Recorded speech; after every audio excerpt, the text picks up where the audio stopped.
కోడూరులో నడి రోడ్డుపై తనను కొట్టారంటూ డీఎస్పీకి ఫిర్యాదు చేశారు మహిళా ఉద్యోగి. కులం పేరుతో దూషించి బూతులు తిట్టారని చెప్పారు. జనసేన నాయకుడు తాతంశెట్టి నాగేంద్రపై చర్యలు తీసుకోవాలని డీఎస్పీని కోరినట్లు తెలిపారు. టోల్గేట్ దగ్గర సీసీటీవీ కెమెరాలను పరిశీలిస్తే అన్ని ఆధారాలు లభిస్తాయని ఆమె చెబుతున్నారు. ఎమ్మెల్యే అరవ శ్రీధర్ ప్రోత్సాహంతోనే తనపై దాడి జరిగిందని మహిళా ఉద్యోగి ఆరోపించారు. ఫిర్యాదులో అతని పేరు చేర్చినట్లు స్పష్టం చేశారు. వచ్చి కలవడం జరిగింది, నన్ను ఎంక్వైరీ చేయడం జరిగింది, వాట్ ఈస్ వాట్ అనేది తెలుసుకోవడం జరిగింది. నేను జరిగిందంతా చెప్పాను. ఇలా మాకు ప్రశ్నించారు, ఒక ఆడదాన్ని బూతులు మాట్లాడారు.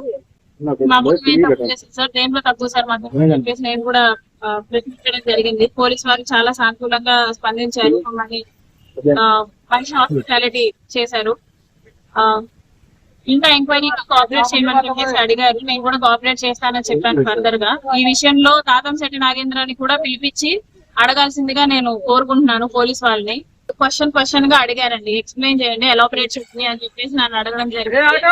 నేను కూడా pin to pin what is what అని చెప్పేసి చెప్పడం జరిగింది. ఏ టైంకి వచ్చాము, ఈ ఘటన ఏ టైంలో జరిగింది, ఎవరెవరు ఇన్వాల్వ్ అయ్యారు ఈ ఘటనలో, శ్రీధర్ ఉన్నాడా లేదా అని చెప్పేసి అడగడం జరిగింది. నేను ఎక్స్ప్లెయిన్ చేశాను, ఎవ్రీథింగ్ ఎక్స్ప్లెయిన్ చేశాను. వచ్చి కలవడం జరిగింది, నన్ను ఎంక్వైరీ చేయడం జరిగింది.